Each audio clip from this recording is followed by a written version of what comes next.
ஒரு குட்டி ஸ்டோரி. அதை நான் கவிதையில் சொல்லியிருக்கேன். பார்க்கலாமா? நள்ளிரவில் நடந்தேன்.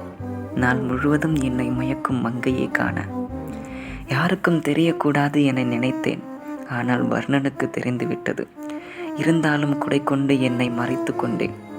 நான் கடக்கும் பாதைகளுக்கு நில ஒளி விளக்காகிட மனம் அவளை பற்றியே நினைத்து கொண்டு சென்றது. தேவதையின் தெருவினை அடைந்ததும் இதுவரை இல்லாத பயம் ஒன்று என்னை எட்டி பார்த்தது. இருந்தாலும் அவளை காண வேண்டிய எண்ணத்திற்கு முன் அது பெரிதாக தோன்றவில்லை. சிறிது நேரம் கழித்து பாதங்களை அவளின் இல்லத்தை நோக்கி நகர்த்தினேன். பல்வேறு எண்ணங்களோடு நான் நிற்க என் முன் வந்து நின்றாள் எனக்காக பிறந்த தேவதை. முழுவதும் மழை நீரில் நனைந்த நான் அவளை கண்டதும் தண்ணீர் தெளித்த பூவினைப் போல் காதல் முழிந்தேன். இந்த இரவில் தான் நான் 2 நிலவுகளை கண்டேன். ஒன்றில் சுவாசம் இருக்காது, இன்னொன்று இல்லை என்றால் என்னில் சுவாசம் இருக்காது. ஆகாயத்தின் மொத்த அழகினையும் அவள் முகத்தில் கண்டேன். 1000 ஆண்டுகள் அவளோடு வாழ்ந்திட ஆசைகளும் கொண்டேன்.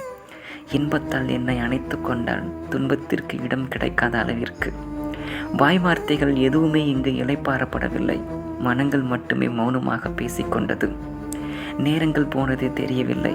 மீண்டும் இது போன்ற ஒரு தருணம் வேண்டும் என்று என் மனம் இயங்குகிறது. மீண்டும் நடக்குமா?